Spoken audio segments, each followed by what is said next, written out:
How does Paramount sit on an $80 million animated revival of one of television's greatest masterpieces only to exile it to a streaming dump after years of release delays? Premise sounds like a fanfiction dream, an adult Aang discovering Taga, an ancient, militaristic airbender preserved in ice, while a violent faction of non-benders threatens to blow up a fragile new piece. You get a full live orchestra and a stacked adult voice cast, but the final cut plays less like a grand cinematic event and more like a hyper-compressed pilot fighting for room inside a 90-minute runtime. Today we're tearing into the production chaos, the stunning animation, and the bizarre structural choices behind Avatar Aang, The Last Airbender. Hit like and subscribe, and let's dive into it. This is kind of the story we always kind of wanted. After The Legend of Korra kind of skipped over this whole scenario of the adult crew of the original animated series. And in the opening, we see the four nations post-war and where they are trying to construct a unified world. And I kind of like the core political hook of this. There's a concept of non-benders called the Denied, and they're kind of like terrorists struggling for equality in a world dominated by superpowered benders. And this is where my first critique comes in, because it feels like they had an idea for an entire season of this, and I would have loved to see the social and political fallout of the Denied. It's a really interesting concept that isn't fully realized because they're fitting it into a 90-minute movie. The Denied are looking for a staff that turns people into benders. That was from Avatar Sonam from centuries ago. So Aang goes there, but instead of finding the staff, he finds another airbender frozen in ice, like he was in the original series. So this guy frozen in ice is Taga, played by Dave Bautista. He's an ancient airbender frozen since the 100-Year War. Now this guy already has red flags because they take him back and they're healing him, and he talks about how he was a lowly non-bender before being blessed with airbending with that staff by his avatar at the time. Now if he's saying lowly non-bender, then that raises red flags, but it didn't raise red flags with the crew for some reason. I think Aang is just happy to have another airbender because that's a contention for him. Like, it was like they got slaughtered. There's no airbender still. So they really telegraphed that Taga probably isn't the greatest dude. Now, the 2.5D aesthetic and kinetic combat was awesome in this. I loved it. They do have a little bit of 2D hand-drawn character work with like 3D background rendering. I thought looked seamless. They have like the choreography of like some of the skirmishes, how the camera tracks with the raw kinetic velocity during like airbending duels, which I'll just bring up the Netflix live action series. I watched the first season and it was okay. And I got a few episodes into season 2. I couldn't do it anymore because it just reminded me of the original series, which I think is one of the best television series of all time.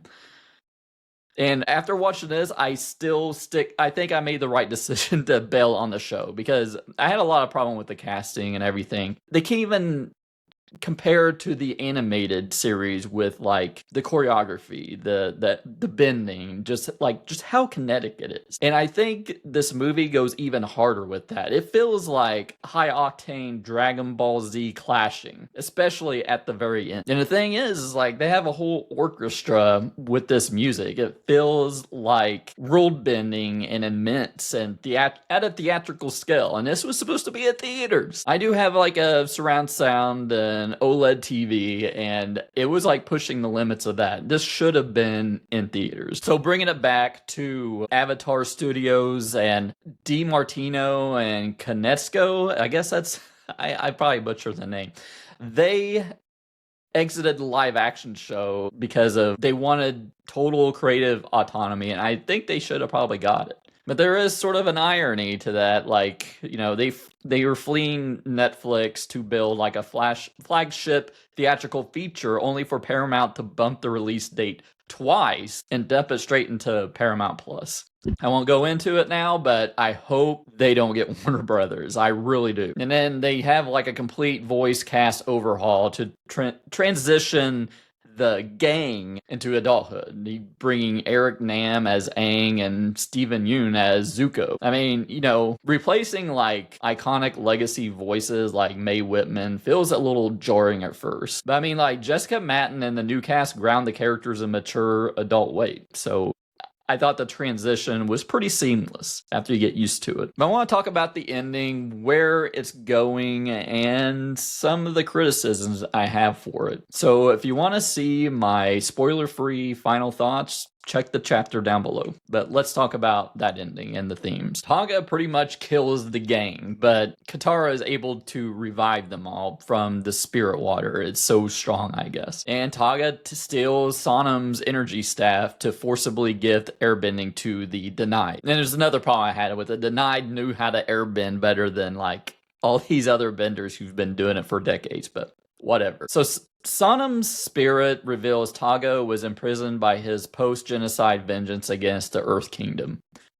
Aang opens a spirit portal to pursue him, requiring aid from the spirit Gorillavark to navigate back to besieged Republic City. So as Team Avatar battles the newly airbending Denied, Aang reclaims the staff, taunted by Taga over his failure to protect their people. Aang briefly slips into a dark, corrupted Avatar state, and that was kind of sick, I thought, because I don't think we've seen Aang get so dark in this series. It's like his most dangerous psychological moment in the whole franchise. Seeing a dark side Aang for a little bit. It's not the physical force that pulls him back from executing Taga, but the memory of Monk Gyatso's unconditional compassion. So Aang chooses to shatter Avatar Sonam's staff rather than use it, immediately stripping the Denied of their stolen bending. Rather than destroying Taga, Aang convinces him to forgive himself for his ancient trauma, allowing Taga to finally fade away in peace. So Taga's radicalized Denied army and his anti-establishment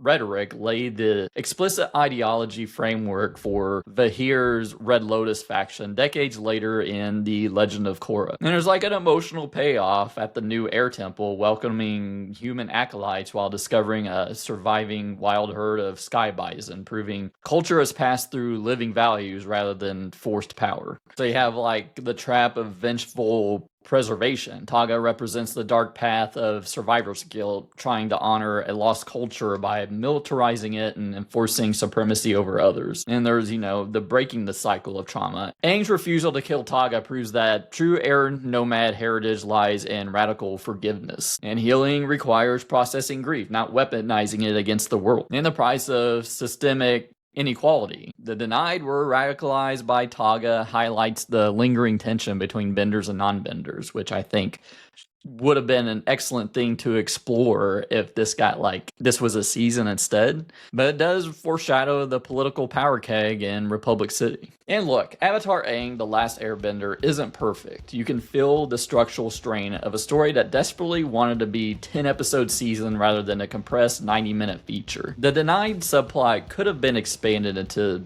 a much more interesting social, political storyline. But when this movie hits, it really hits. The 2.5D animation style is gorgeous. The kinetic action during the Republic siege is easily some of the best the franchise has ever put on screen. And Dave Bautista's turn as Taga into a surprisingly empathetic, tragic antagonist. It pushes the emotional and visual scale further than I expected, testing my home theater subwoofers with glorious, full orchestral music. It's a great return to this world, even if it leaves you wishing you had a little bit more time with these characters.